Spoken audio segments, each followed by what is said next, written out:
The following is an experiment with ChatGPT to produce a long-form podcast script, approximately 16 minutes long, at a word per minute rate of 200. Title: The Curator's Edge: What Content Curation Is and Why It Still Matters. What if I told you that some of the most valuable people in the digital world aren't the ones creating content, but the ones who know how to organize it? Welcome to As an Aggregator. I'm not here to flood your feed, I'm here to rewire it.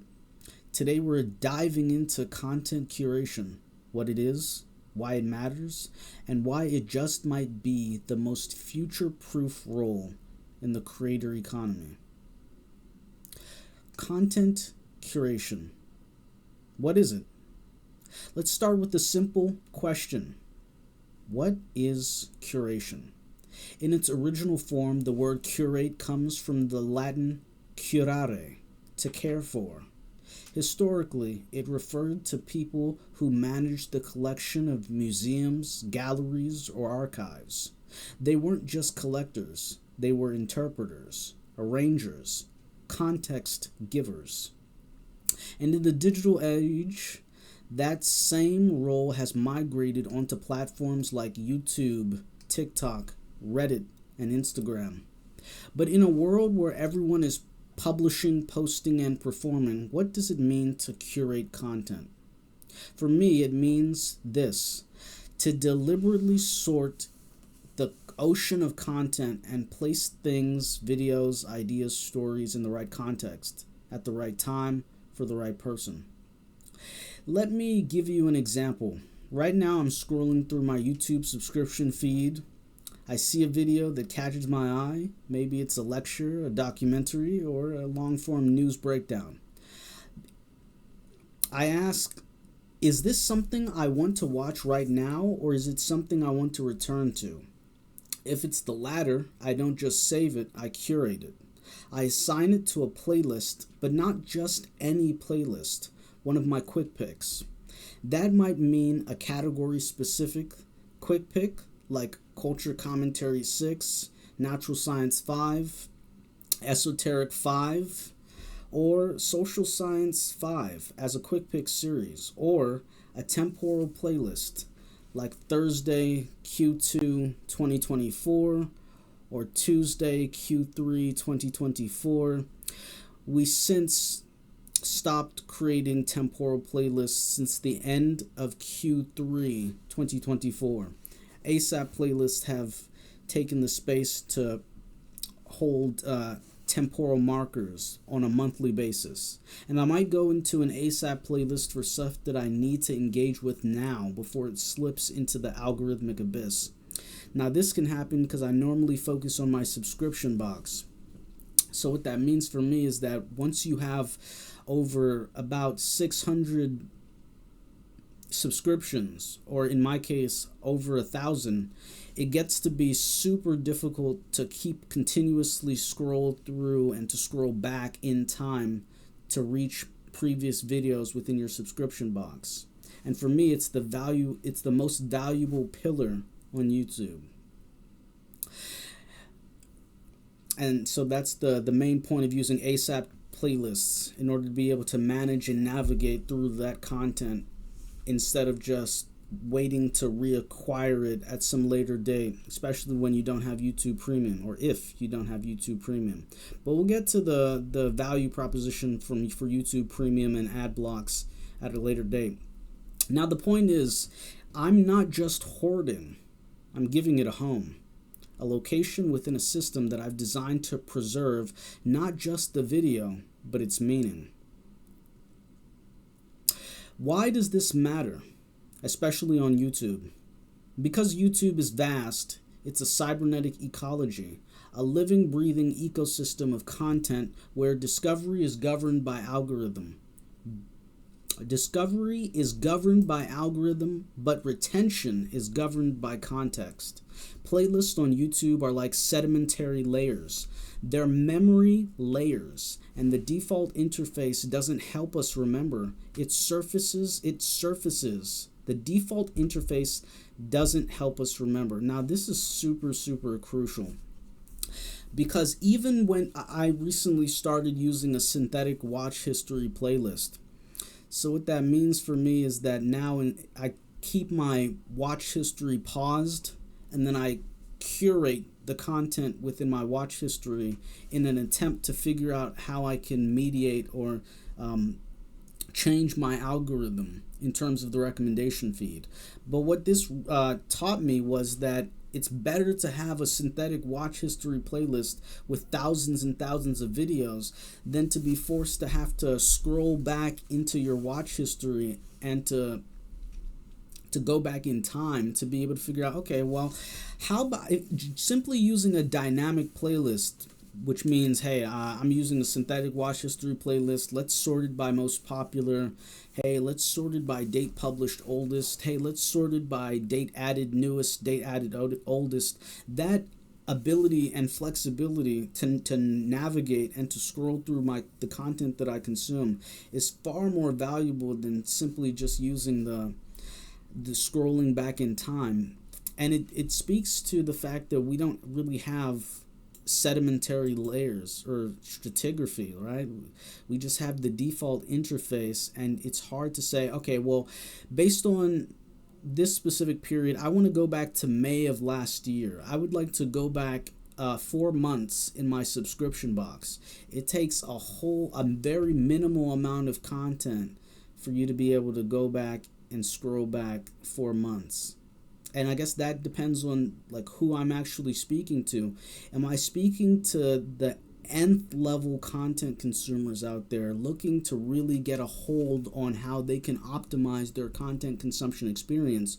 Or am I looking for people that don't really understand YouTube and they're looking for just some simple content that they otherwise wouldn't have stumbled across? So again, playlists on YouTube are like sedimentary layers. They're memory layers. And the default interface doesn't help us remember. It surfaces the new, the trending, the viral, but curation helps surface the important. As an aggregator, my playlists aren't just categories. They're entry points into narrative arcs, into conversations, into patterns that exist below the surface of what most people see. And that brings us to the next question. What kinds of things get curated? Honestly, anything. Ideas, topics, trends, moments.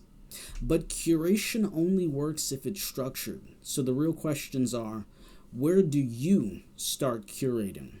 Where do you store what you've curated? And how do you organize that material so it's usable later? For me, the answer is playlists, lots of them. But those playlists aren't just random containers. They're indexed, they're versioned, they're framed by both time and topic. That's what makes a curated object more than a bookmarked link. It becomes part of a living structure. Okay, so this is interesting because this speaks to the playlist curation techniques that I've had to develop as a content consumer. One of the hardest things as you take on this journey of content curation on YouTube, not professionally, but just as a content consumer, you realize that you run into the problem of infinite content. What does that mean? Infinite content stretches to infinite playlists. So very easily, after you reach 200 created playlists, then playlists start to fall out of your ability to add new videos to playlists. What that means is that you have to be strategic in your playlist titling, because you want to narrow your focus to be able to say, okay, wait, I only have this amount of a character limit. How do I know that this is for this large category versus a very niche category? So where do you start? The real question is, it starts with a title. And that's what I'm going to start with. Hey, where do you start? It starts with a title. That's how you have to start. And where do you store what you've curated? You can store these in multiple different ways. I store the playlist that I curate on YouTube, specifically using 3 different modes. I use an ASAP playlist, I use a category specific playlist, and I use a temporal playlist. The ASAP is where do you start curating. Hey, if it starts with a title, what's the easiest thing? Hey, I would like to consume this as soon as possible. You can just start it with a number, ASAP 1, 2, 3, 4, continue forth after you finish that playlist. And this is where you go back to playlist velocity. Hey, do you want a playlist with 5 videos versus 15 videos versus 30 videos, or versus 4,000 videos, 8,000 videos? How do you manage the boundary case of what your playlist entails? And then how do you organize that material so that it's usable later? For our category specific playlists, I use a novel approach, which is simply to say, hey, we're starting a category specific playlist. Let's start with the OG Culture Commentary 1. That means that after that playlist is finished, usually around 400 videos, because that's my preference limit in terms of navigating the playlist, then I move to the next entry in the series, which would be Culture Commentary 3, and then I wait for that playlist to get filled, and then I move on. So simultaneously we're doing 2 things. It starts with a title, so now I have an interesting and useful title, Culture Commentary Quick Pick, to use not just for search engine optimization purposes with the term quick pick at the end, but also to frame and to name the culture, the category specific aspect of what this playlist represents. And then moving to the next one, just Culture Commentary 1, Culture Commentary 2. So now that I have a 400 video playlist, I can move to the next playlist, and simultaneously I can recognize the intent of the first playlist carrying over to the intent of the second playlist, and I can differentiate that from an ASAP playlist, and I can differentiate that from a temporal playlist. And how do you organize that material so that it's usable later? Well, first, you want to make sure you get your names right, especially if your playlist velocity is such that you're running up into plus 200 playlists really quickly, and then you forget about playlists that you no longer have access to, yet you can still watch the videos. So once you are no longer able to add videos to the playlist on mobile, and yet you still have access to them, you have to be mindful of, hey, well, is this just a 15-minute static playlist, or is this a dynamic playlist? So for me, playlists are organized not just in a static capacity, meaning, hey, from the moment you add one video to the next video to the next video to the next video, you're considering that in a linear context. For me, I curate in a dynamic context based on the cybernetic affordances that YouTube has given me. So I expect to be able to consume this material based on most popular viewed videos, based on date published oldest, date published newest, date added oldest, date added newest, things of this nature. Next section, why curators are AI proof. Functional distinction. Now, here's a hot take. Curators are AI proof. In a world that's flooding with generated content, where AI can write scripts, edit videos, and simulate creators, what remains human is the intentionality behind selection. AI can remix. AI can generate, but AI doesn't care. It doesn't discern based on context, emotional weight, or narrative arcs stretching across months.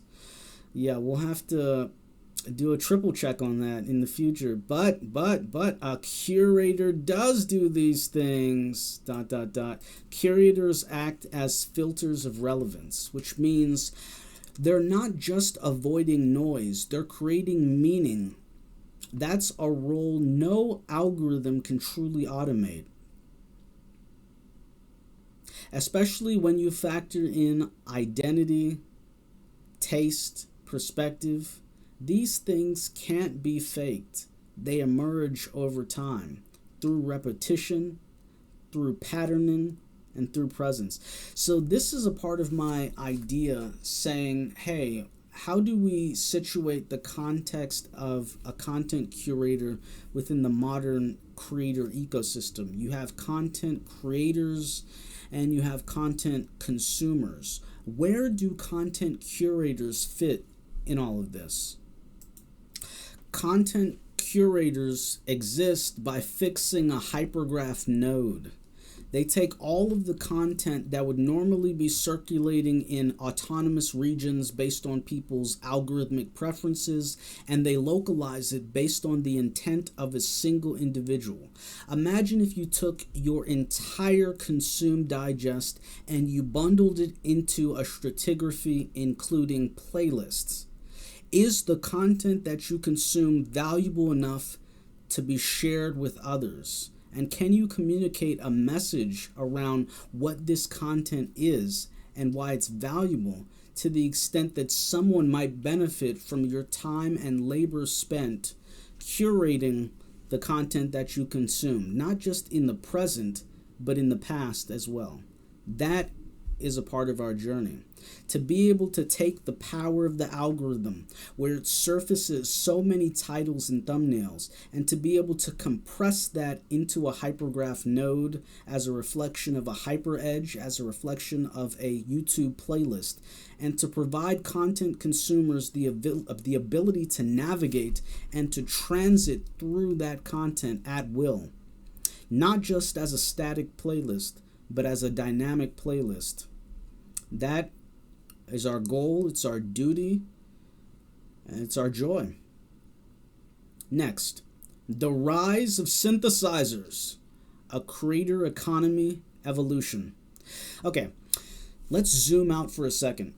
The internet used to be text heavy. Blogs, link, roundups, newsletters. Early curators were synthesizers.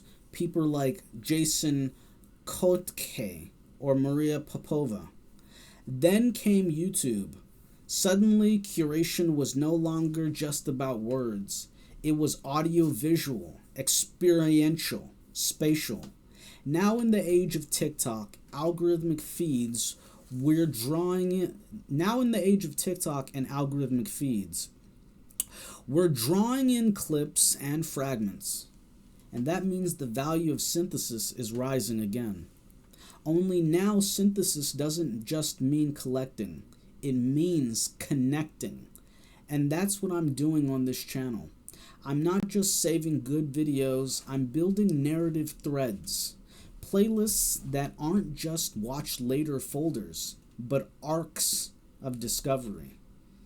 And that speaks to me on a different level, because part of me is saying, hey, I'm just a content consumer out here, and I consume really fire content. I mean, it's great. It's super useful for me. I've experienced so much and I've learned so much about the current media landscape and about how so many different and disparate people view the world and think about the world. And I want to share that in order for us to have a discussion about it. Like, what do you think about esoteric content? Do you just think that it's quote unquote woo woo? Is there any rational basis that you can tie into psychotechnology? Can you link this back to Jungian psychology? Can you link this back to modern advancements in neurobiology? And what is your take on nominalism and/or realism? Do you affirm the belief that the psyche, that a psyche, has the right to be viewed as a phenomenon in its own right? Like, how do these philosophical positions inform your perspective? And how do you take on the characteristics of internalizing, hey, well, wait, but what does it mean that these people have these views? Is it just some aberration that's going to be bled out of the culture eventually because they're just, those are fringe people that don't really exist? Versus, do they have right and the capacity to exist because there's some validity in their conceptualization. How do you manage your own personal views when you come face to face with novel content that questions you, that challenges you? That's a whole part of our journey. So I want to implore you to leave a message to prompt me to share some of our most recent ASAP playlists, or I think we started ASAP 6 or 7 or maybe 10. Now we're up to ASAP 15.2. So leave us a message in terms of what you would like to see, whether that's an ASAP playlist or one of our category specific playlists, and choose a macro quick pick, a cat spec playlist versus a specific video in a playlist, and link to where that video was found. And then let's have a discussion. This is, I'm ping, ping, ping, ping, ping. I'm giving a sort of a directive for the next 3 years. So right now it's Q2 2025. We're going to cut this off at Q2 of 26, 27, 28, Q2 of 2028. If somebody on this video specifically leaves a comment asking me to do a review of a video within a specific playlist that we curate, I will craft a narrative not just related to why I placed this video within a cat spec playlist or an ASAP playlist or a temporal playlist, but I'll also engage on a formal analysis of content consumption to be able to analyze, well, hey, where are you really coming from as a content curator, as a content creator, when you're talking about these quote unquote arcs of discovery? Are you just feeding us some conspiratorial nonsense? Are you just feeding us AI slop? Or like what is the context of why you feel that this is a valuable piece of content? Let me know. I would love to be prompted to share my experience. Next, the hypergraph connection, theory plus application. So how do I make sense of all this? I turn to a concept from math and computer science, the hypergraph. A hypergraph isn't like a regular graph where two nodes are connected by a single edge. A hypergraph allows one edge to connect multiple nodes. Think of it like a many-to-many relationship. And that's how I see my playlists. A video in Natural Science 5, Culture Commentary 5, or Esoteric 5 might also appear in Temporal Playlist Thursday Q2 2024 or Thursday Q2 2022. Well, no, it's probably not going to be in Q2 of 2022 if it's Natural Science 5. But the point is that based on when we were curating this ongoing continuum of cat spec playlists, when we were making temporal playlists and now ASAP playlists, you'll find overlap between what videos were as soon as possible / temporally based and how we decide to index these videos in terms of our category specific playlists. And it might show up in a derivative playlist like Natural Science 5B or Culture Commentary 5B. Each placement forms a different edge, a different context. And when you link enough of these edges together, what you get isn't just a list of content, you get a network of meaning. That's what I call hypergraph saturation, when a piece of content is sufficiently embedded in enough contexts that it becomes part of an ecosystem. So I want to take it back to describing our culture commentary derivative playlists. If you need an example, we actually walked through a derivative playlist on the channel. Just scroll back to take a look. We went through A, B, and C. For our derivative playlists, I like to leave A as a static playlist sorted by Date added newest. For the B series, I like to leave it as a static playlist sorted by most popular. And for our C playlist, I like to leave it as a static playlist sorted by date published newest. And for me, that's truly what this channel is about. It's about experimenting with content curation as a consumer.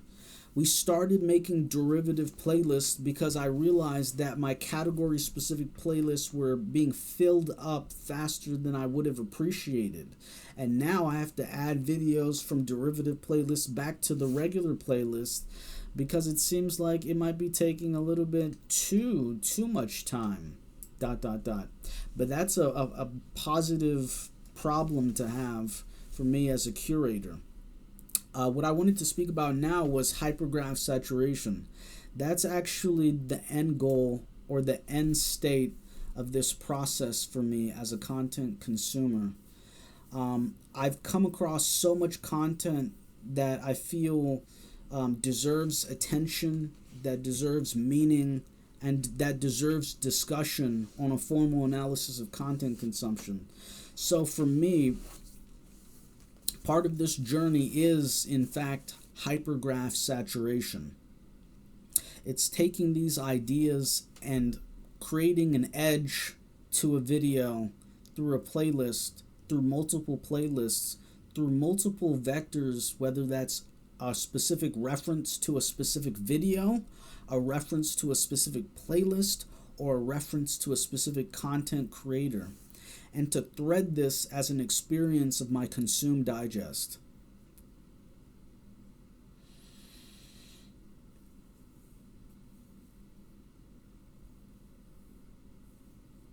At the end of my journey,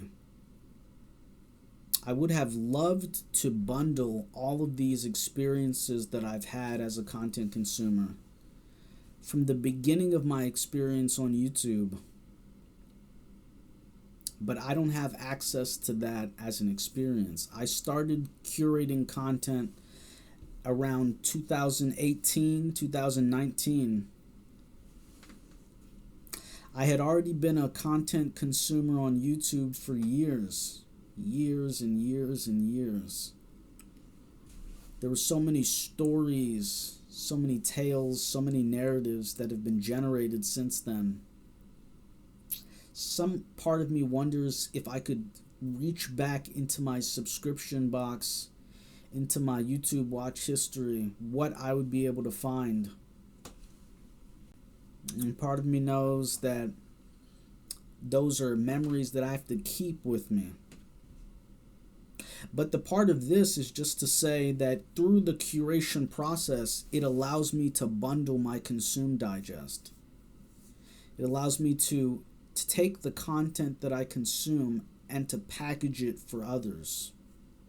And in so doing, to create hypergraph nodes, to create hypergraph vortices, hypergraph edges, to connect others with the content that has been so meaningful for me in my life. That's what I think about when I think about hypergraph saturation. Next, closing reflection. What I do and why it matters. So when people ask me what I do on YouTube, I say this: I am a content consumer first and a content curator second. I'm not here to go viral.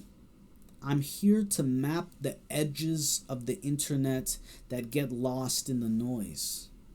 I'm here to surface content that would otherwise disappear and situate it inside a structure that gives it meaning. And maybe, just maybe, to remind you that your feed doesn't have to be passive. You can curate your experience. You can build your own hypergraph.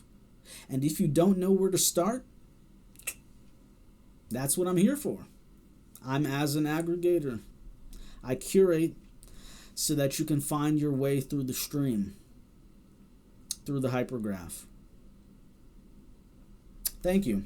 If you have enjoyed this content and are looking for what to do next, I repeat, if you have found this content and are looking for what to do next, establish conscious competence over the content you consume today by adding videos you watch into a playlist right now. I repeat, if you have found this content and are looking for what to do next, establish conscious competence over the content you consume today by adding videos you watch into a playlist right now.